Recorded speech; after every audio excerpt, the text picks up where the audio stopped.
आलमी एटमी तवानाई एजेंसी जे अॻूणे सरबराह मोहम्मद अल बरादई तरफ़ां आमरीकी सदर डोनाल्ड ट्रंप जी 48 कलाकनि जी डेडलाइन ते सख़्त तनक़ीद कई वई आहे। उन खां अॻु जो ट्रंप ख़िते खे बाहि जे गोले में तब्दील करे फ्रांस, चीन ऐं रूस कुझु कनि। अल बरादी पारां चयो आहे, नार मुल्क में महिरबानी करे कुझु कनि। अॻूणो IAEA सरबराह मोहम्मद अल बरादी, छा ट्रंप जे जुनून खे रोकण लाइ कुझु बि नथो करे सघिजे? छा ट्रंप जे जुनून खे रोकण लाइ कुझु नथो करे सघिजे? मोहम्मद अल बरादी पारां इहो चयो वियो आहे।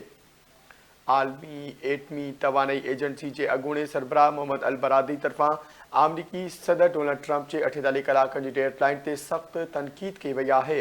उन खां अॻु जो ट्रंप ख़िते खे बाहि जे गोले में तब्दील करे फ्रांस, चीन ऐं रूस कुझु कनि। नार मुल्क में महिरबानी करे कुझु कनि। अॻूणो IAEA सरबराह मोहम्मद अल बरादी पारां इहो चयो वियो आहे। अल बरादी जो चवणु आहे त छा ट्रंप जे जुनून खे रोकण लाइ कुझु बि नथो करे सघिजे।